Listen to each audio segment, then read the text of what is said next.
forces in the Tigray region have accused troops from neighboring Eritrea of starting a full-scale offensive. Heavy fighting was taking place in several areas along the border on Tuesday. 2 aid workers also reported shelling into a displaced persons camp. The U.S. Special Envoy for the Horn of Africa, Mike Hammer, said the United States was aware of Eritrean troops crossing into the Tigray region and condemned it. Eritrea had withdrawn its troops from most areas in Tigray last year after they supported the Ethiopian military in earlier phases of the conflict. Let's broaden this conversation with William Davison, a senior analyst on Ethiopia at the International Crisis Group. He joins us via Zoom from London. William, with the news of this latest offensive, where does this leave the peace process? I think it leaves the peace process in a lot of trouble.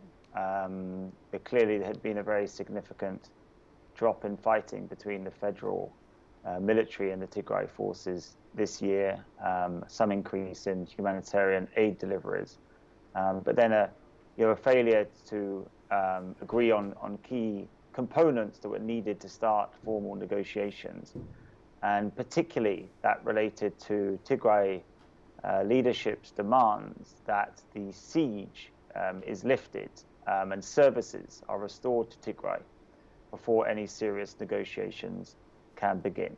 So it's in the context of that sort of failure and the complete lack of progress in addressing the underlying political disagreements that we saw a resumption of war on the 24th of August.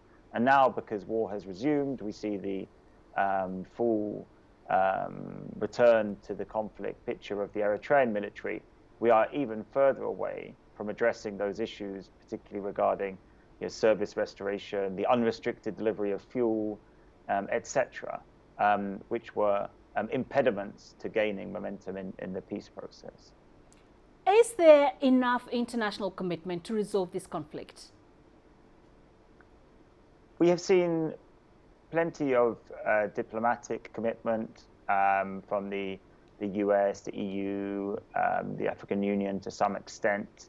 I think there has been a period when more could have been done between June and August, especially to address that issue of restoring services to Tigray that was so critical. What we've not really seen is anyone willing to use their leverage to try and apply any form of sort of coercive measures to try and influence a change in behavior, either from Tigray's government, the Eritrean government, or of course the federal government in Addis Ababa. So if you take that as a lack of commitment, then you could say it was insufficient. But we've certainly seen plenty of diplomatic activity to try and get the parties to stop fighting and resolve their disputes via negotiations rather than on the battlefield.